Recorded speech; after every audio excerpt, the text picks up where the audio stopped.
Congolese Youth Channel, your home for everything Congolese. Smash that like button, share and subscribe. One of the world's great rivers flows from the heart of Africa. It cuts through the largest rainforest outside the Amazon, with wildlife found nowhere else on Earth. It's amazing. The Democratic Republic of the Congo is a vast, beautiful but tormented place. Ntango elitakala bankoko bakiso balena mpasi le beloko mpimbo mbebeta. This country is rich, but its people are among the world's poorest. For centuries, its resources have been plundered and it's been ravaged by war. From here you cannot find anybody. They start going, all of them. They will disappear here soon. The violence goes on, and now it's plagued by Ebola. But some change is coming to this country the size of Western Europe. With elections finally on the horizon, we're setting off on a long and challenging expedition to follow the Congo into the heart of Africa.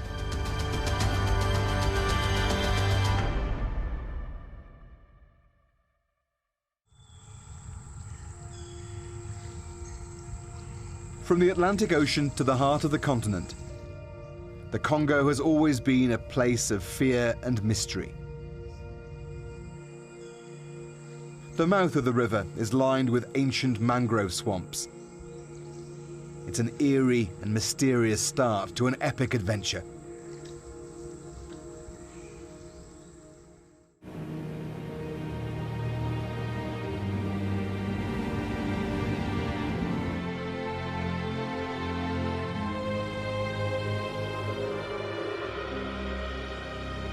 Well, this is the point where the Congo River and the Atlantic Ocean meet. Next step is Brazil. It was 1482 when the Portuguese were sailing past this coast and they noticed this surge of brown water and realized there must be a river here. That was the Congo, and this is the direction they took.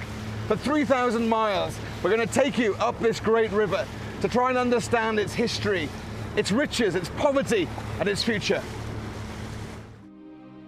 From the Atlantic Ocean, we'll follow the river to its furthest reaches, navigating round its powerful rapids and through its chaotic capital city, Kinshasa, as it arcs up north and then south, twice crossing the equator. We'll visit its war-torn east, venture into Ebola territory, meet rare gorillas, and find out just how rich this country could be.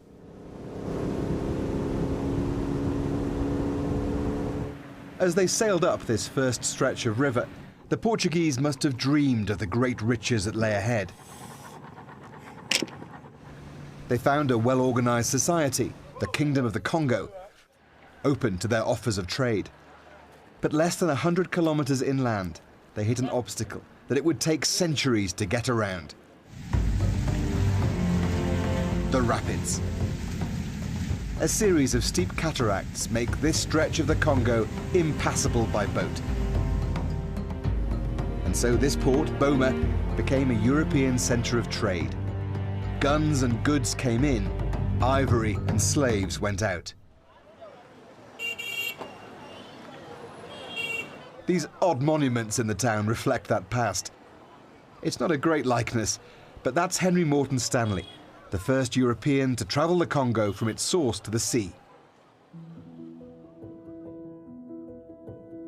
Stanley was a Welshman who took 999 days to travel here from the eastern coast of Africa.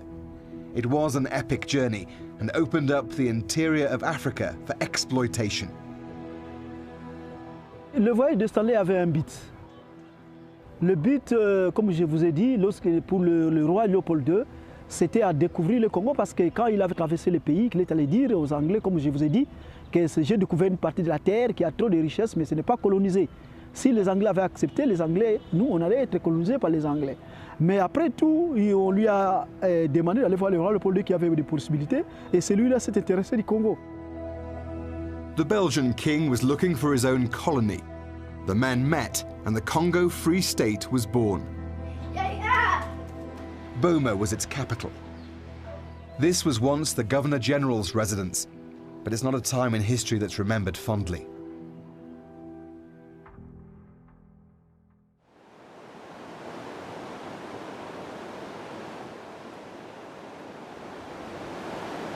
The powerful rapids that had been the obstacle for so long remain impassable today. But they've also provided great opportunity for hydroelectric power. There are few places on the planet where rivers run as fast and as hard as the Congo does here as it approaches the sea. A hydroelectric power station built here could provide electricity for the whole of Africa.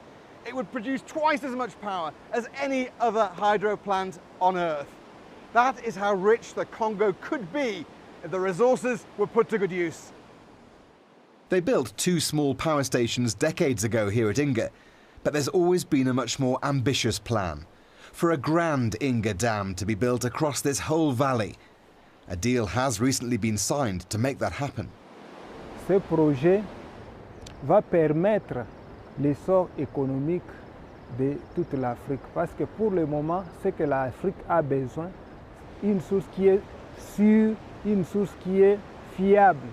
Parce que l'énergie hydroélectrique, c'est une énergie propre et renouvelable. Et nous l'avons sur le site d'Inga en permanence et en quantité. But promises have been made before, and nothing has happened. The story of the Congo is often the story of lost or squandered opportunity.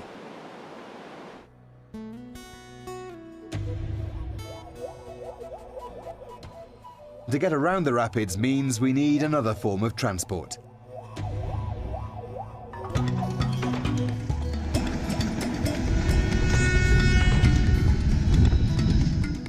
The railway was built under the orders of Henry Morton Stanley in the 1890s to replace a long and arduous trek.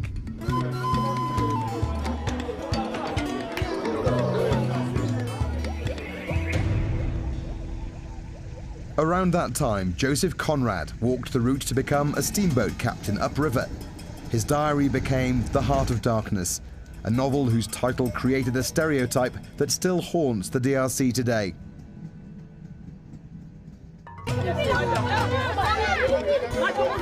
The trains only run once a week after being derelict for years.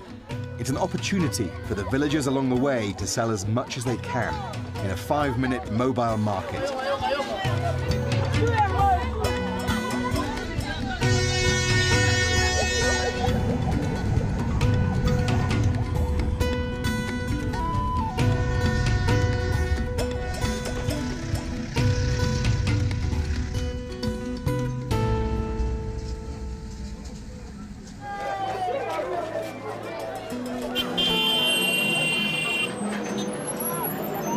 Kinshasa, the Democratic Republic of the Congo's crazy, chaotic capital. Joseph Kabila has been president since 2001, but 2 years after delayed elections, he's standing down. Kinshasa is one of Africa's biggest and fastest growing cities. It's big and brash and bossy.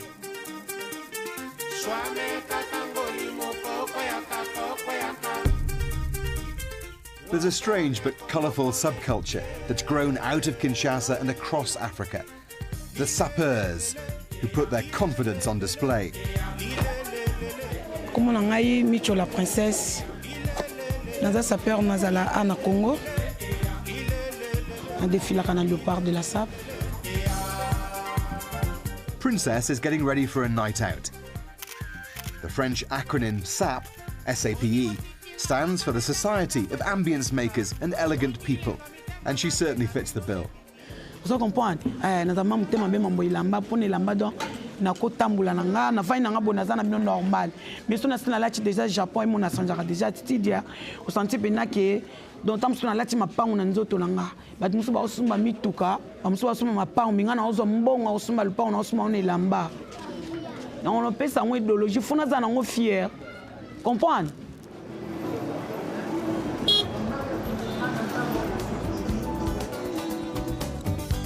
SAP goes back to the 1920s, but it was the 60s, after independence, when it came into its own.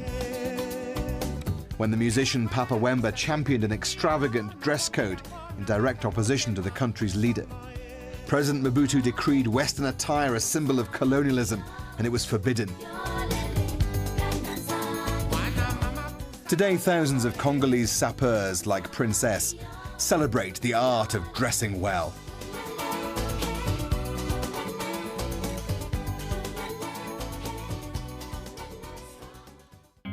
From here in Kinshasa, the rapids end and boats can travel the river again. And so begins our long arc up to the equator and to Bandaka to explore life on the river at the first major port.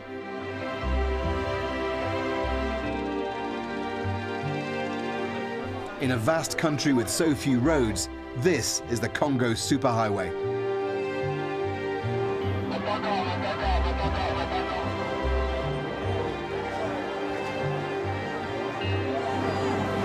Well, this is how people get around a country the size of Western Europe with very little infrastructure connecting it. When there's a huge river, they go by barge. These go all the way from Kinshasa right through to Kisangani, hundreds of miles with many, many stops along the way. And they're like small villages. People eat here, sleep here, they brave the elements and the mosquitoes here as well. And there used to be many, many more of these decades ago. The journey this far has already taken 2 weeks, and there's at least another week to go. They've been delayed here days by a dispute over unpaid duty on some of the cargo. Bureaucracy and the corruption that comes with it is a blight across the DRC. As long as you've got money, everything's fine.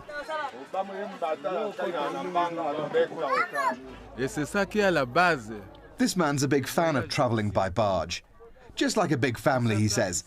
But as a retired soldier, he's in no rush. Karine Linguli just wants the journey to end. Her husband recently died. She's disabled and has run out of money to buy food for her kids on the boat.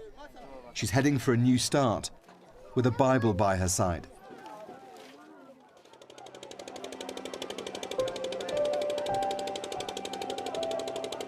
During the Belgian colonial times, this river really was a highway. Among the traffic were luxury steamboats. The remains now lie rusting along the banks. The workshop's quiet. In many ways, the Congo has gone back in time.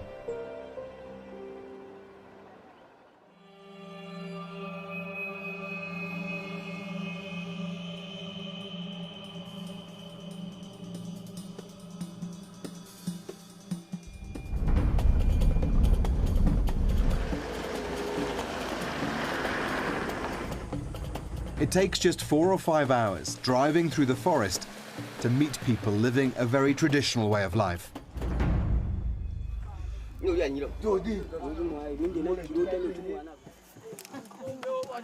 This is Boyanga village.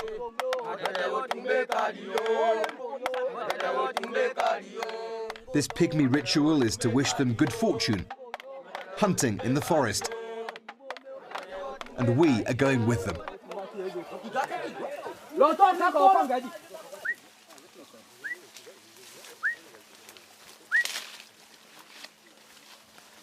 They're looking for wildlife and useful plants along the way.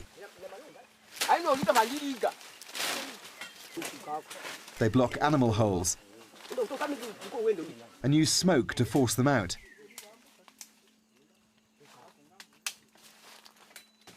It's the way they've always hunted. But a century ago, King Leopold discovered there was something in the forest worth a huge amount of money. Rubber.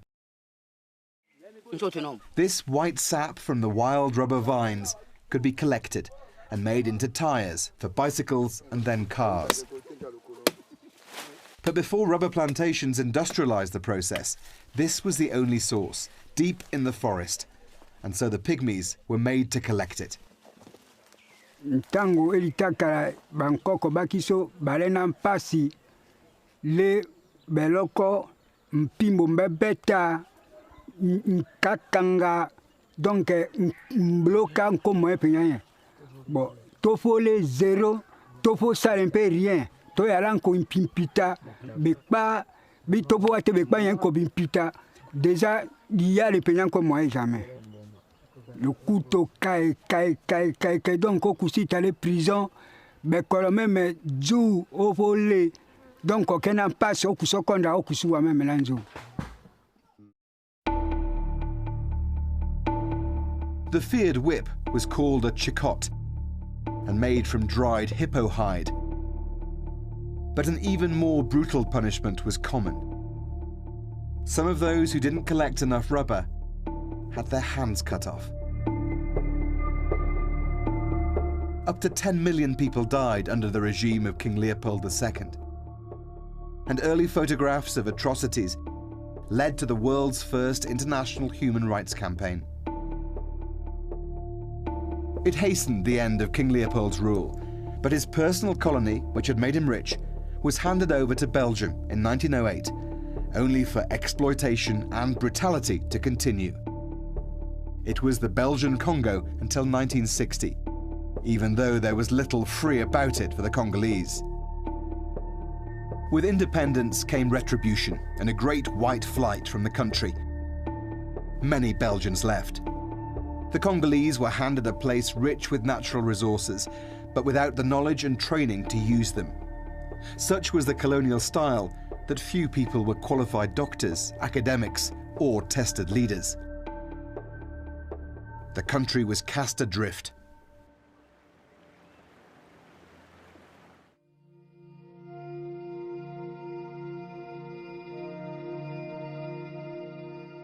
The rainforest is perhaps the Congo's most precious asset. The largest outside the Amazon and a valuable sink for the carbon dioxide that's warming our planet.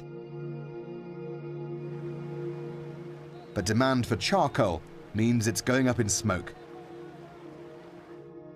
A solution to that is being explored in a nature reserve on a remote bank of the Congo River. Yangambi was the world's largest tropical forest research station.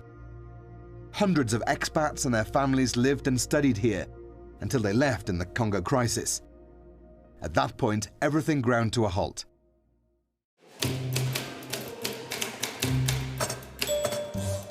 Yangambi is home to a remarkable collection of plants going back nearly a century. The Congolese workers stayed on without pay and protected the precious archives. Today, they're being restored. On coupe une portion de l'arbre au niveau de la forêt et on l'amène d'abord au niveau du chauffage.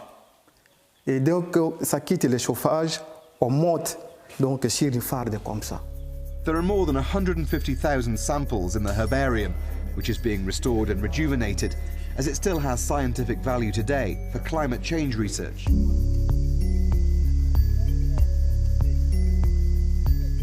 They're planting fast-growing trees to be turned into charcoal instead of the rainforest.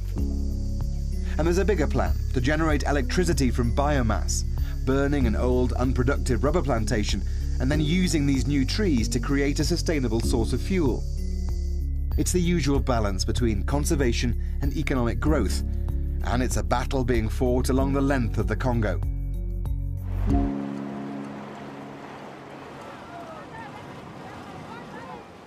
So when the river pilot Joseph Conrad travelled this stretch of the Congo a century ago, one of his biggest worries was stranding his steamship on a sandbank. Ah, the lessons of history. We get the chance to stand in the middle of the Congo River. We got stuck. We just keep going into different sandbanks. We've all managed to get it going again, so we're back in business. History has a habit of repeating itself in the Congo. We're taking a detour to another place, from another era, but equally trapped in time. From the port at Bandaka, we're following a tributary up to the very northern edge of the DRC, to Badalite, a small town that's played a large part in the country's history.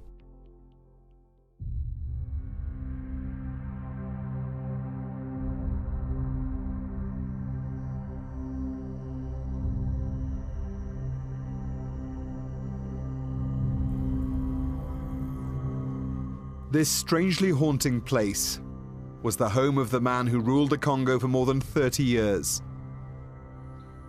A dictator who renamed the country Zaire, President Mobutu Sese Seko. Welcome to what's left of his jungle palace. In its day, this was the height of opulence. it's painful for me to come here. How the people destroy this palace in shock to me. Chief Asambia Kopwata Fifi is one of his daughters. Was it like? Very, very beautiful. At the entrance, in your left, on the road, there were one Picasso's painting. The main rituals. After independence, Mobutu became the army chief of staff. He arrested Patrice Lumumba, the country's first prime minister, who had turned to the Soviet Union after being shunned by the West. With the Cold War backing of Belgium and the CIA, Mobutu handed Lumumba to the rebels to be killed. His body was cut up and dissolved in acid.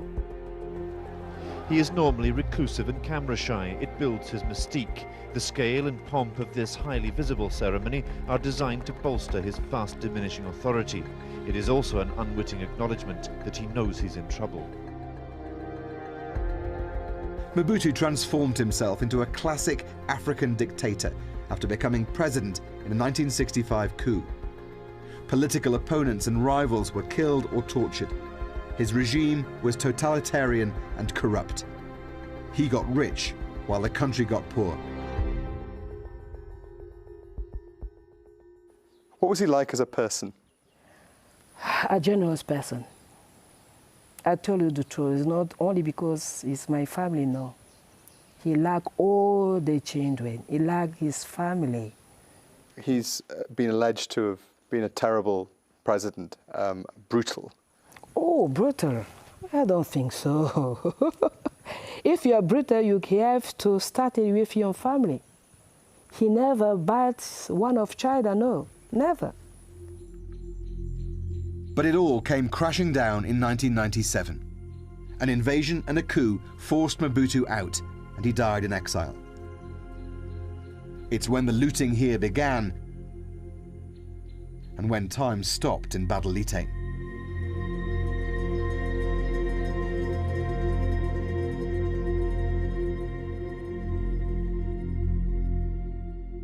This international airport was built in the middle of a jungle. It was a vanity project. That was a plush VIP reception area. This, a huge terminal. Concorde landed here, bringing in luxury goods like pink champagne for then-President Mobutu. Today, it's just a shell. The money just dried up. This distant town on the edge of the country owed its privileged position to one man, and he'd gone.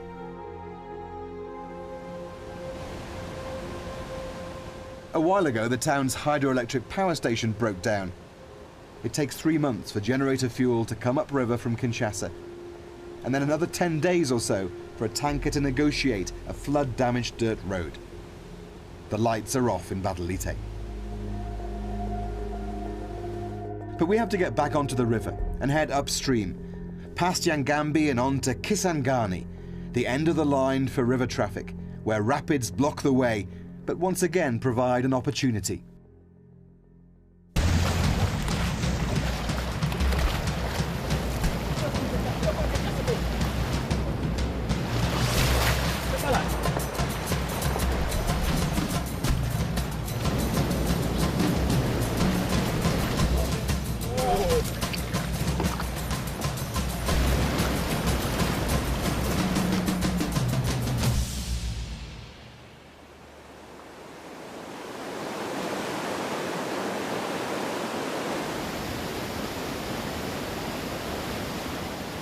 The Wagania fishermen use the white water to help them with their catch. From an early age, they learn how to use the deadly currents to check their nets, secure their ropes, and survive the raging rapids.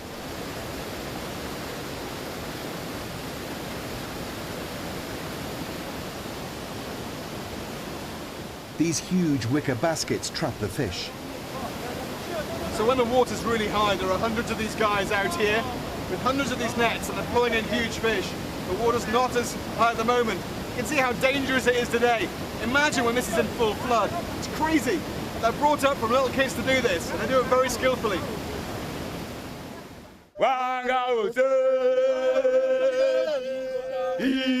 Every young boy has to go through the ritual of learning to swim, of understanding the twists and turns of the current.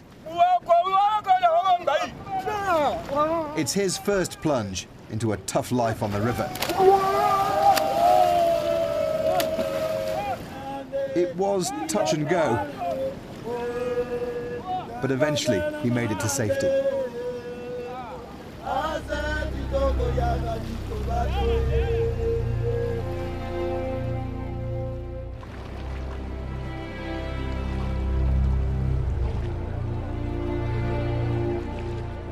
From here, the main river channel turns south, but we are going to keep going. The worst affected part of the country is the east, far from the capital and close to neighbouring Rwanda and Uganda, and their designs on the mineral wealth this side of the Congo. And we're starting in Goma before heading even further into trouble.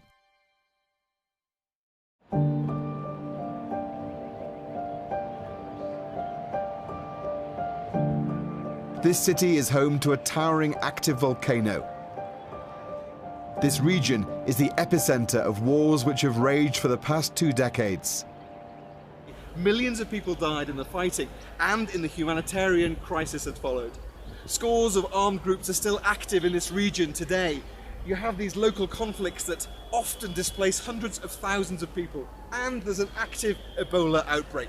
Welcome to the Eastern Congo, and this is where things are going to start getting dicey. The violence here started after the genocide in Rwanda in 1994, as Rwandan troops followed the killers over the border. Rebels backed by the neighbours marched on the east and kept going. By May 1997, Mobutu was out, and mob justice was turned on his enforcers. His successor was the rebel leader Laurent Kabila, the warlord turned statesman. Je jure fidélité à la nation. But just a year later, rebel soldiers supported by Rwanda and Uganda launched a rebellion against Kabila. Swift regional diplomacy and the offer of mining rights brought him Zimbabwean, Angolan and Namibian support to drive out the Rwandan-backed forces. It turned one country's crisis into a regional war. Over the years, millions died. Millions more were forced from burned homes. Despite a peace deal, militants splintered and spread. After his father's assassination in 2001, Joseph Kabila took over as president. The violence continues today.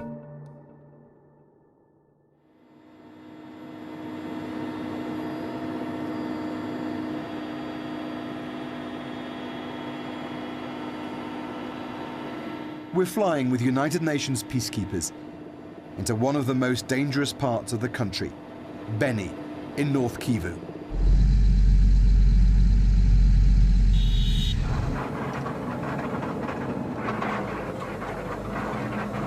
You're on patrol with us, with the United Nations forces here, going out into quite a dangerous area. There's Ebola nearby, and also there is a very strong militant group here that in the last few days has killed probably dozens of civilians. The group is called the ADF. They're a group that have been around 20 years, and they're living in the forests. There's huge impenetrable forests just to the east of this area. They act in there, they do hit and run attacks, they kill civilians, they target UN vehicles like this one, and they target the local Democratic Republic of Congo forces as well. So we're going to a village, and then we're going to get out, walk around, see what happens. They just want to show that they're here.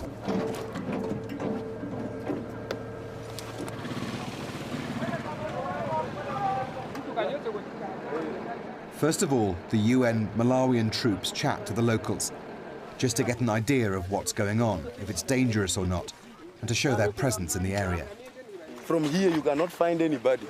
They start going, all of them. They will disappear here soon. So we're just meeting one of the community leaders here, but the translators just said that basically there's nobody from here on in further up to this side because of the militants that are in the area. It's also weird because the kids around here normally would go hi there and shake hands.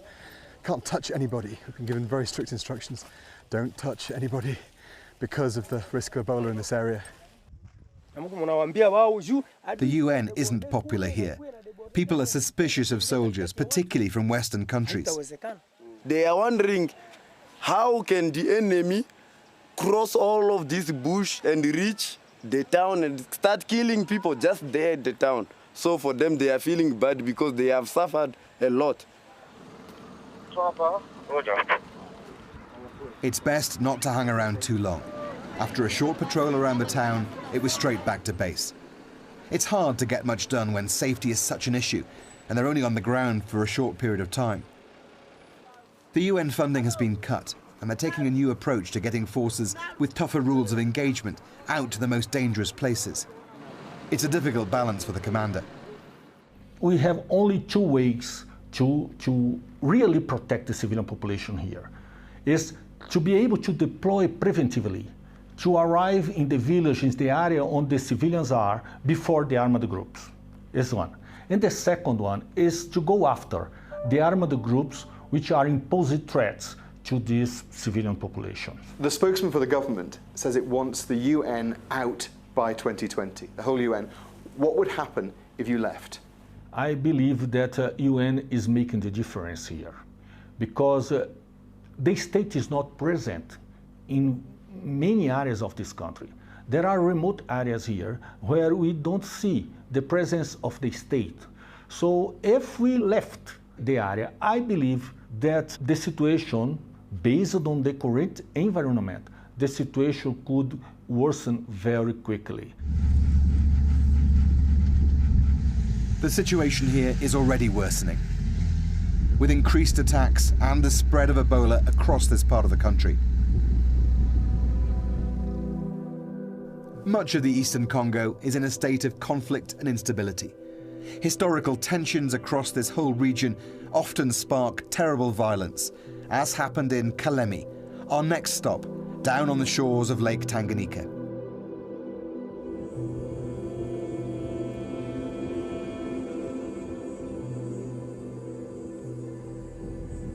When situations worsen in the DRC, this is what happens. People get forced from their homes into camps. 2 years ago, a row over sharing a bowl of forest caterpillars sparked violent clashes between pygmies and other ethnic groups. Inflamed by the politicians, it displaced 750,000 people.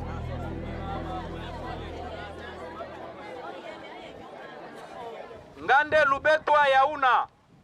Ngande lubetwa yauna. Mangaza moke.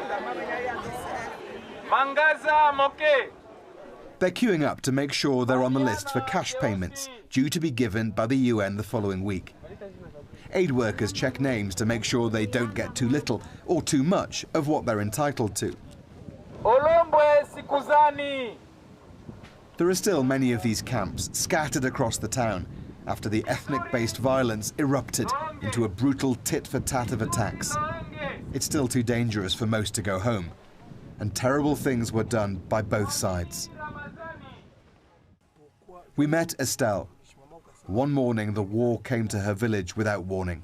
Si tulikimbia vita Bambote. Tulikuwa naikala paka mgini yetu tuko na lima. Joba vita Bambote na kuwe katutokelelea pale. She was abused by them. They killed a woman and 3 men in front of her. Paka na sikule vile baka tutesa bisiki balipenda. Si bana mke bawili tulilalwa. Au takatala. Unaona kitumba kya mwenjako hivi bana kata singo bana tupa. Tuko naangalia si tukachunga kietu kifo. Ule kumulima kwa balipandaka na sie. Ndio kuwa bibi yabo. Nasikia. Aparti nitendwa tule kitendo tumbe na nilumaka ya hajabu. Huku hivi sipendaki hata kukutana na mwanaume. It took Estelle 2 months to walk 200 kilometers to escape the fighting. She now has little to feed her 5 children. Her 4-year-old twins died here.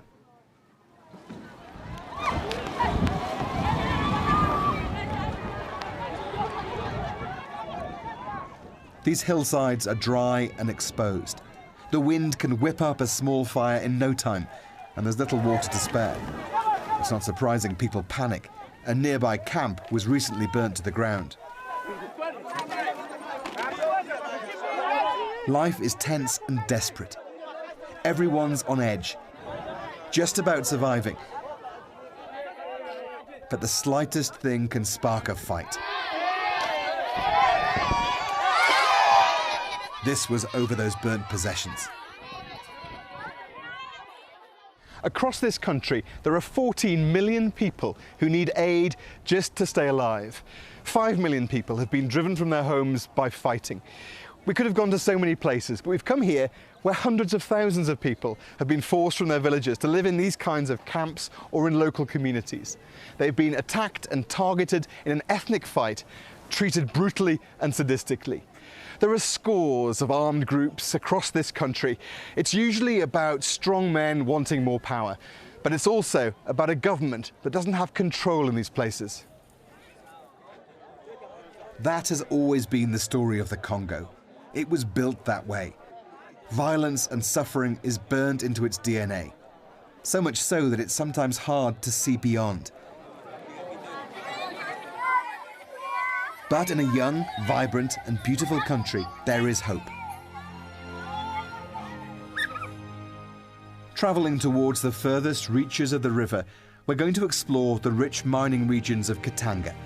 But first, we're going back into the forest in search of something truly unique in Kahuzi-Biega National Park.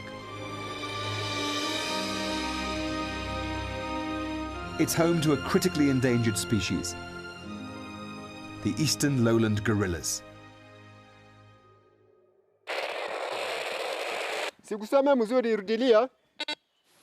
There are many gorilla families scattered through this forest, but 4 have been habituated. They're not afraid of humans and don't attack. They are who we're looking for.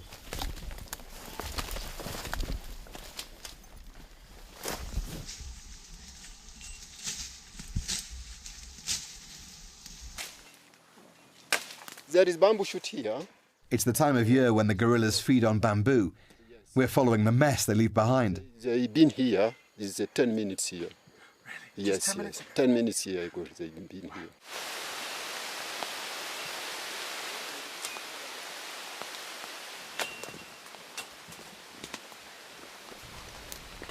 Well, we spend probably a couple of hours now in the jungle, cutting through, following places where they've been eating the bamboo shoots. We think we're getting close.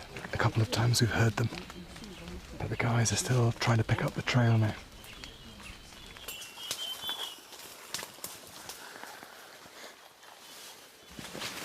It's through here.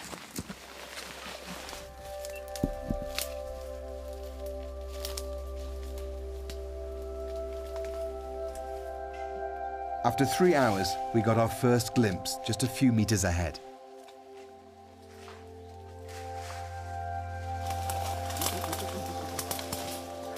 There's another one as well.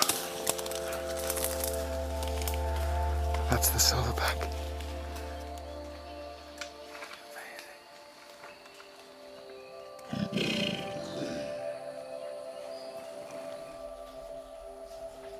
The young ones caught us by surprise, coming so close.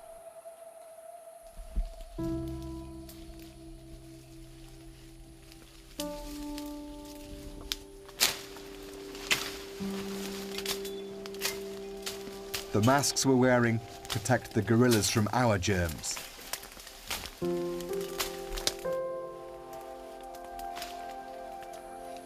It's amazing. There are probably fewer than 5,000 eastern lowland gorillas left in a fraction of the land they used to inhabit.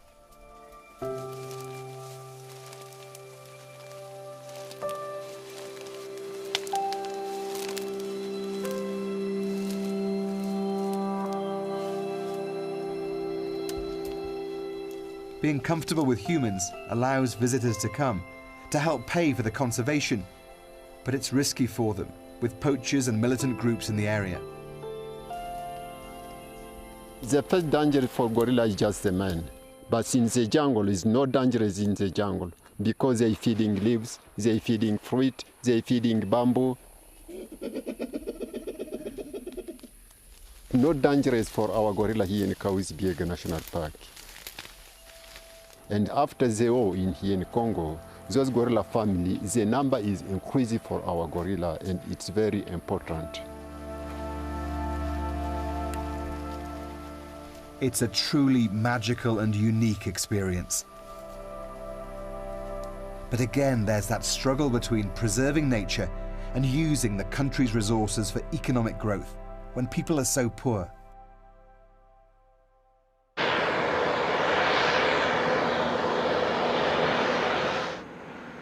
The Congo's mineral wealth is a freak of nature.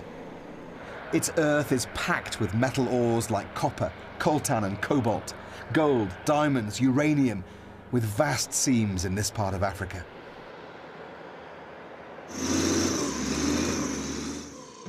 The colonizers extracted and exploited. Many bullets fired in the First World War came from Congolese metal, and the uranium for the bombs that ended the Second came from here. Copper was the key commodity, but what was once thrown away as a byproduct of that process has become its most valuable asset, cobalt. Cobalt was worth nothing until it became a key ingredient in electric car batteries. 60% of the world's supply is found in this part of the Congo. Once the ore has been broken up, it's a chemical refining process. Sulfuric acid in these huge vats leaches out different metals. It burns your nose and throat. Electrolysis transforms the liquid into sheets of copper, as the cobalt heads elsewhere to be dried and packed. So this is the final product. This is 35% cobalt. It will be refined further, but this is what they export from here. You can see the green color. This is basically what goes into your electric car battery. Stops it from catching fire. This has doubled in price in the last couple of years. That's how much in demand it is. Wealth like this should transform a country, but the exploitation continues by big businesses and for personal gain. We have a lot of resources, and these resources have been our malediction. But at the same moment, these resources, if we can really manage them very well and stop people to be there just to loot without transforming, at least partially here, we can make it. Is it corruption that's eaten away at the wealth of this country? Yes, corruption is one of challenges among which we have to deal with. And the corruption also is a bad habit we have inherited when we got independence. The bad habits have to be fought, and it is one of our main program.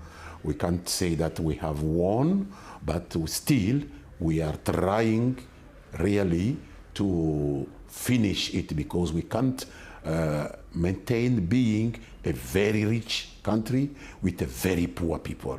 This can't be accepted at all. As the country votes in long-delayed elections, the hope for change and an end to corruption are on the ballot. But there's fear the process won't be free or fair. Controversial electronic voting machines are being used, and some opposition leaders have been barred from standing.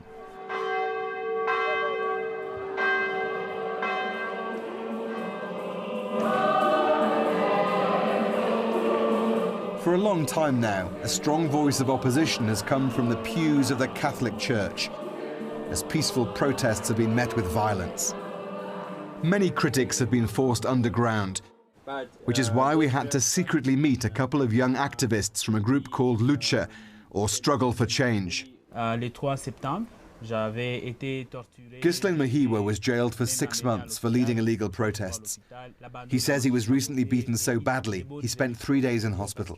Nous sommes aujourd'hui en train de nous battre d'abord pour qu'il y ait une alternance démocratique au Congo et qui doit passer par de bonnes élections, des élections où il n'y a pas d'exclusion, des élections où il y a la sécurité, mais des élections avec un fichier fiable, parce que le fichier que nous avons aujourd'hui, ce n'est pas un fichier fiable. Il y a 16% des électeurs fictifs. They arrived separately. They were nervous, and we had to do the interview quickly. It's dangerous here to speak as openly as this. Et nous exigeons la paix en RDC, partout dans nos villes, dans nos communes, dans nos périphéries, dans nos villages, parce que ce que nous voyons aujourd'hui, à cause de la guerre, il y a des femmes qui sont violées chaque jour. Nous enregistrons de femmes qui sont violées. Il y a les enfants qui sont enrôlés dans des groupes armés.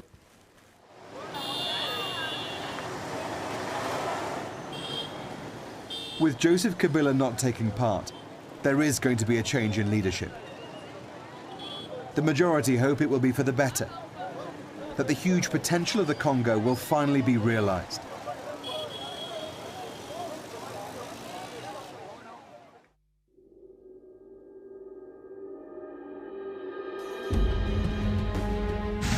This journey up the Congo River has shown us just how beautiful and how huge a country this is. How rich it is in so many ways. History has been cruel to the Democratic Republic of the Congo, exploited by the early European explorers, by Belgium and its cruel king, and then through the last 6 decades of greedy Congolese leadership and war. But its river could power Africa. Its minerals could lift the nation from poverty. Its young people could transform it into the glittering, beating heart of Africa, rather than that of its dark